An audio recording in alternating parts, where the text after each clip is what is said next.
പ്രിയപ്പെട്ട സുഹൃത്ത് നമസ്കാരം. ഇന്ന് ജൂൺ 17 ഏറ്റവും ലേറ്റസ്റ്റ് ആയിട്ടുള്ള കറണ്ട് അഫേഴ്സുമായി ജെഡിസ് കറണ്ട് അഫേഴ്സ്. ഓപ്പറേഷൻ സിന്ദൂർ, അതിനുശേഷം ഇന്ത്യൻ പ്രൈം മിനിസ്റ്റർ സന്ദർശിച്ച രാജ്യം ഏതാണ്? ഏത് രാജ്യമാണ് ഇന്ത്യൻ പ്രൈം മിനിസ്റ്ററിനെ grand cross of the order of Makarios III ഇത് സമ്മാനിച്ചിട്ടുള്ളത്? രാഷ്ട്രപതിയുടെ ADC ആയിട്ട് നിയമിച്ച ഇന്ത്യൻ നേവിയിലെ വനിതയുടെ പേരെന്താണ്? ആദ്യമായി UK വിദേശ രഹസ്യാന്വേഷണ ഏജൻസിയെ ഒരു സ്ത്രീ നയിക്കാൻ പോവുകയാണ്. അവരുടെ പേരെന്താണ്? റിൻഡർപെസ്റ്റ് എന്ന രോഗം ഏത് മൃഗവുമായി ബന്ധപ്പെട്ട ഒരു അസുഖമാണ്? ഇത്തരത്തിലുള്ള ഏറ്റവും ലേറ്റസ്റ്റ് ആയിട്ടുള്ള കറണ്ട് അഫേഴ്സ് ആണ് ജെഡിസ് കറണ്ട് അഫേഴ്സിന്റെ ഇന്നത്തെ കറണ്ട് അഫേഴ്സ്. നമുക്ക് ഇന്നത്തെ കറണ്ട് അഫേഴ്സിന്റെ ഡീറ്റെയിൽസിലേക്ക് പോകാം. Prime minister receive the grand cross of the order of Makarios III. പ്രധാനമന്ത്രിക്ക് grand cross of the order of Makarios III ലഭിച്ചു. ഏത് രാജ്യമാണ് ഈ ഒരു ഹയസ്റ്റ് ആയിട്ടുള്ള സിവിലിയൻ അവാർഡ് നൽകിയിട്ടുള്ളത്? നമുക്ക് ഈ കറണ്ട് അഫേഴ്സിന്റെ ഡീറ്റെയിൽസിലേക്ക് പോകാം. 2025 ജൂൺ 16 പ്രധാനമന്ത്രി നരേന്ദ്രമോദിക്ക് ലഭിച്ച സൈപ്രസിലെ പരമോന്നത സിവിലിയൻ ബഹുമതിയുടെ പേര് grand cross of the order of Makarios III. Indian prime minister നരേന്ദ്രമോദിക്ക് ഇന്നലെ ലഭിച്ച the highest civilian award, Cyprus എന്ന രാജ്യത്തിന്റെ ഏറ്റവും പരമോന്നതമായിട്ടുള്ള സിവിലിയൻ അവാർഡ് ലഭിച്ചു. ആ അവാർഡിന്റെ പേരാണ് grand cross of the order of Makarios III. 2025 June 16 പ്രധാനമന്ത്രി നരേന്ദ്രമോദിക്ക് സൈപ്രസിലെ പരമോന്നത സിവിലിയൻ ബഹുമതി നൽകിയത് ആരാണ്? Cyprus president Nikos Christodoulides. Cyprus എന്ന രാജ്യത്തിന്റെ പ്രസിഡന്റ് ആണ്. സൈപ്രസ് എന്ന രാജ്യം ഇതിനറിയപ്പെടുന്നത് ഒഫീഷ്യലി റിപ്പബ്ലിക് ഓഫ് സൈപ്രസ് എന്ന പേരിലാണ്. ഇതൊരു ഐലൻഡാണിത്. വളരെ മനോഹരമായിട്ടുള്ള ഒരു ഐലൻഡാണ് സൈപ്രസ്. ടൂറിസവുമായി ബന്ധപ്പെട്ടിരിക്കുന്ന, എന്നാൽ ഇവിടുത്തെ മിക്കോർമെല്ല കൾച്ചർ എവരിത്തിങ് എന്ന് പറയുമ്പോൾ സൗത്ത് ഈസ്റ്റ് യൂറോപ്പിന് എന്ന് പറയാൻ പറ്റും. ഈ രാജ്യത്തിന്റെ ക്യാപിറ്റൽ ആണ് നിക്കോസിയ. കറൻസി ആണ് യൂറോ. ഓപ്പറേഷൻ സിന്ദൂറിന് ശേഷം ഇന്ത്യൻ പ്രൈം മിനിസ്റ്ററുടെ ആദ്യ വിദേശ സന്ദർശനം ഏതാണ്? 2025 ജൂൺ 16 സൈപ്രസ് സന്ദർശനം. ഓപ്പറേഷൻ സിന്ദൂർ നമുക്കറിയാം മെയ് 7 ആയിരുന്നു. മെയ് 7 നടന്നിട്ടുള്ള ഓപ്പറേഷൻ സിന്ദൂർ, അതായത് 22 ഏപ്രിൽ നടന്നിട്ടുള്ള പഹൽഗാം അറ്റാക്ക്, അതിന് മറുപടി നിലവിൽ നടന്നിട്ടുള്ള ഒരു ഓപ്പറേഷൻ ആണ് ഓപ്പറേഷൻ സിന്ദൂർ. അതിനുശേഷം ഇന്ത്യൻ പ്രൈം മിനിസ്റ്ററിന്റെ ആദ്യത്തെ ഒരു ഫോറിൻ വിസിറ്റ് ആണ് സൈപ്രസ് എന്ന രാജ്യത്തേക്ക്. ഓപ്പറേഷൻ സിന്ദൂറിന് ശേഷം പ്രധാനമന്ത്രി നരേന്ദ്രമോദി സന്ദർശിക്കുന്ന 3 രാജ്യങ്ങൾ ഏതാണ്? Cyprus, Canada, Croatia. 3 രാജ്യങ്ങൾ സന്ദർശിക്കുന്നതിന് വേണ്ടിയാണ് ഇന്ത്യൻ പ്രൈം മിനിസ്റ്റർ നരേന്ദ്രമോദി ഈ കഴിഞ്ഞ ജൂൺ 15 യാത്ര തിരിച്ചിട്ടുള്ളത്. ഇതിലെ ആദ്യത്തെ രാജ്യമായിരുന്നു സൈപ്രസ്, അത് കഴിഞ്ഞാൽ കാനഡ, പിന്നീട് ക്രൊയേഷ്യ. അടുത്തൊരു ന്യൂസ് ഹെഡിംഗ് ആണ്: lieutenant commander Yashasvi Solanki becomes first woman ADC to the president of India. Lieutenant commander Yashasvi Solanki Indian രാഷ്ട്രപതിയുടെ ആദ്യ വനിത ADC ആയി. AD ക്യാമ്പ് എന്നറിയപ്പെടുന്ന ADC, ഇതിൻ്റെ ആദ്യത്തെ ഒരു വനിതയാണ് ലഫ്റ്റനന്റ് കമാൻഡർ യശസ്വി സോളങ്കി. നമുക്ക് നോക്കാം ഈ കറണ്ട് അഫേഴ്സിന്റെ ഡീറ്റെയിൽസ്. പ്രസിഡന്റ് ദ്രൗപദി മുർമുവിന്റെ AD ക്യാമ്പ് ആയി ഇന്ത്യൻ നാവികസേനയിൽ നിന്നുള്ള ആദ്യ വനിതാ ഓഫീസറുടെ പേര് lieutenant commander Yashasvi Solanki. AD camp എന്നാൽ പ്രസിഡന്റിന്റെ എല്ലാ കാര്യങ്ങളും കൃത്യമായിട്ട് അതിന്റെ പ്രോഗ്രാംസ് എല്ലാം പ്ലാൻ ചെയ്യുന്ന ഒരു ലൈസണിംഗ് ഓഫീസർ എന്ന് പറയാൻ പറ്റും AD ക്യാമ്പ് എന്ന് പറയുമ്പോൾ.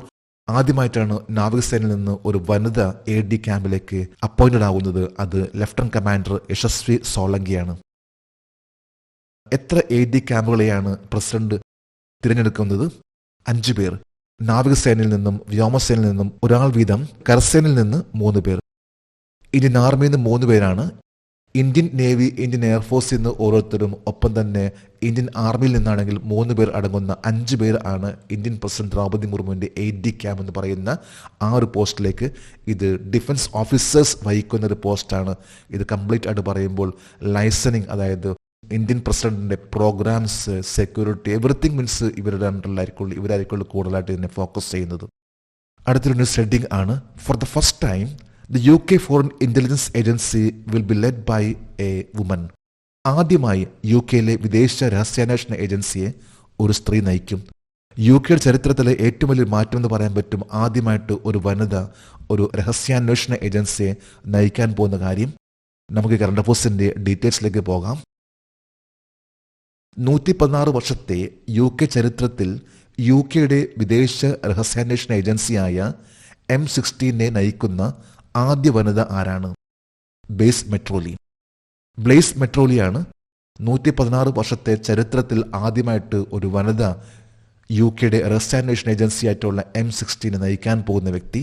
ഇവരുടെ പേരാണ് ബ്ലേസ് മെട്രോലി.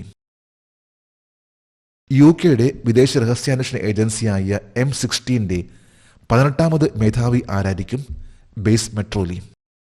ബ്ലേസ് മെട്രോലി ആയിരിക്കുള്ളൂ 116 വർഷത്തെ ആ ഒരു ചരിത്രത്തിൽ നയിക്കാൻ പോകുന്ന വ്യക്തിയാണ് ബ്ലേസ് മെട്രോലി. ഇവർ 18ാമത്തെ മേധാവിയാണ്, അതായത് chief of UK foreign intelligence agency M16.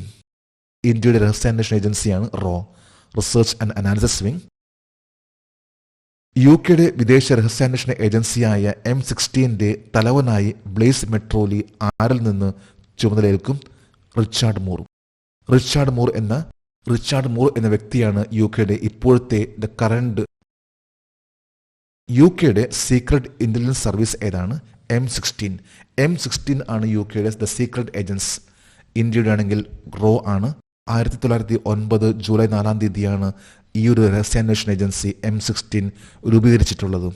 M16 എന്ന പേരിൽ ഒരു സിനിമയും ഉണ്ട്. M16 എന്ന സീക്രട്ട് ഇന്റലിജൻസ് സർവീസിന്റെ 18ാമത്തെ ചീഫ് ആയിട്ടാണ് ബ്ലേസ് മെട്രോലി വരാൻ പോകുന്നത്. അടുത്തൊരു ന്യൂസ് ഹെഡിംഗ് ആണ്: India joins allied global group for rinderpest virus cattle plague containment. Rinderpest virus കന്നുകാലി പ്ലേഗ് നിയന്ത്രണത്തിനായുള്ള അലൈഡ് ഗ്ലോബൽ ഗ്രൂപ്പിൽ ഇന്ത്യ ചേരുന്നു.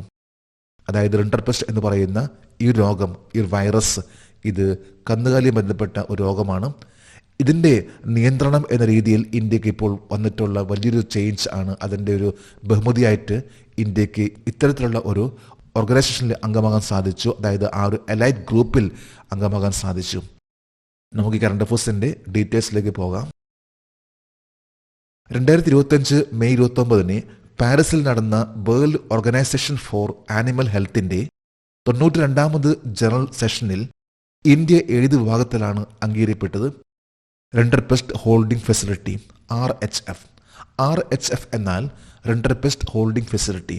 അതായത് ഇത്തരത്തിലുള്ള ആ ഒരു വൈറസിനെ തടഞ്ഞു നിർത്താനുള്ള ആ രീതിയിലേക്ക് ഇന്ത്യ എത്തിക്കഴിഞ്ഞിരിക്കുന്നു. കന്നുകാലി പ്ലേഗ് എന്ന് പറയുന്ന ഈ ഒരു മാരകമായിട്ടുള്ള ഈ ഒരു അസുഖത്തെ കൺട്രോൾ ചെയ്യാനുള്ള ആ ലെവലിലേക്ക് ഇന്ത്യ എത്തിയ. അതനുസരിച്ചാണ് ഇന്ത്യക്ക് ഇപ്പോൾ ഇത്തരത്തിലുള്ള ഒരു അവാർഡ് ലഭിച്ചിട്ടുള്ളത്. ഇത് നൽകിയിട്ടുള്ളത് വേൾഡ് ഓർഗനൈസേഷൻ ഫോർ ആനിമൽ ഹെൽത്തിന്റെ 92ാമത്തെ ജനറൽ അസംബ്ലിയിലാണ്. മൃഗസംരക്ഷണ ക്ഷീരവികസന വകുപ്പിന്റെ സെക്രട്ടറി ആരാണ്? ശ്രീമതി അൽക്ക ഉപാധ്യായ് ഇപ്പോഴത്തെ മൃഗസംരക്ഷണ ക്ഷീരവികസന വകുപ്പിന്റെ സെക്രട്ടറിയാണ്. അതായത് ഏറ്റവും ടോപ്പ് ലെവൽ വരുന്ന ഡിപ്പാർട്ട്മെന്റ് ഹെഡ് എന്ന് പറയാൻ പറ്റും അൽക്ക ഉപാധ്യായാണ് ഈ ഒരു പുരസ്കാരം ഇന്ത്യക്ക് വേണ്ടി വാങ്ങിയിട്ടുള്ളത്.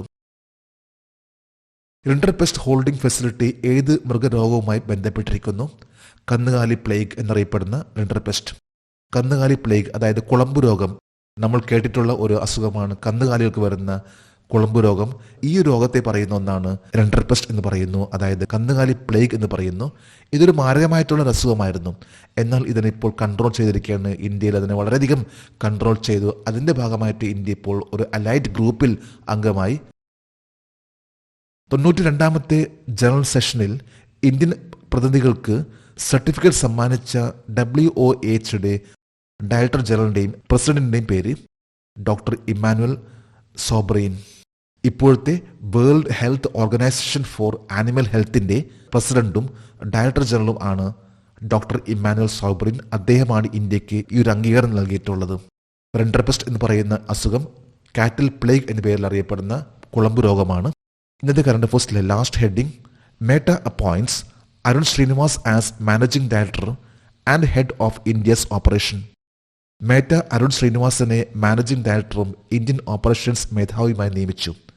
ഇതും ഏറ്റവും ലേറ്റസ്റ്റ് ആയിട്ടുള്ള കറണ്ട് അഫയേഴ്സ് ആണ്. നമുക്ക് ഈ കറണ്ട് അഫയേഴ്സിന്റെ ഡീറ്റെയിൽസിലേക്ക് പോകാം. ഫേസ്ബുക്കിന്റെ മാതൃ കമ്പനിയായ മേറ്റ പ്ലാറ്റ്ഫോംസ് 2025 ജൂൺ 16 ഇന്ത്യയുടെ പ്രവർത്തന മേധാവിയായി ആരെയാണ് നിയമിച്ചത്? അരുൺ ശ്രീനിവാസ് മാർക്കറ്റിംഗ് ഹെഡ് എന്ന നിലയിൽ പ്രവർത്തിച്ച അരുൺ ശ്രീനിവാസിനെയാണ് മേറ്റ പ്ലാറ്റ്ഫോമിന്റെ മാതൃ കമ്പനിയായിട്ടുള്ള ഫേസ്ബുക്ക് നിയമിച്ചിട്ടുള്ളത് ഇന്ത്യ ഓപ്പറേഷന് വേണ്ടി. ആരിൽ നിന്നാണ് ഫേസ്ബുക്കിന്റെ ഇന്ത്യയിലെ പ്രവർത്തന മേധാവിയായി അരുൺ ശ്രീനിവാസ് ചുമതലയേൽക്കുക? സന്ധ്യ ദേവനാഥൻ. ഇപ്പോഴത്തെ മേറ്റയുടെ ഹെഡ് ആണ് സന്ധ്യ ദേവനാഥൻ. അവരിൽ നിന്നാണ് ഈ വരുന്ന ജൂലൈ 1 തീയതി അരുൺ ശ്രീനിവാസ് മേറ്റ ഓപ്പറേഷൻസ് അത് ഏറ്റെടുക്കാൻ പോകുന്നത്. ഇന്ത്യയിലെ അടുത്ത മേറ്റ പ്ലാറ്റ്ഫോംസിന്റെ ഹെഡ് ആണ് അരുൺ ശ്രീനിവാസ്. നമ്മൾ ഏറ്റവും ലേറ്റസ്റ്റ് ആയിട്ടുള്ള കറണ്ട് അഫേഴ്സ് അതുപോലെ തന്നെ ജനറൽ നോളജ് ആണ് ഇന്നിവിടെ ഡിസ്കസ് ചെയ്തിട്ടുള്ളത്. ജേഡീസ് കറണ്ട് അഫേഴ്സിന്റെ ഇന്നത്തെ ഈ വീഡിയോ കണ്ടിട്ട് ഇഷ്ടപ്പെട്ടെങ്കിൽ ഈ ചാനൽ സബ്സ്ക്രൈബ് ചെയ്യാനും ഷെയർ ചെയ്യാനും മറക്കരുത്. നമുക്ക് നാളെ വീണ്ടും പുതിയ കറണ്ട് അഫേഴ്സുമായിട്ട് കാണാം. Thank you very much.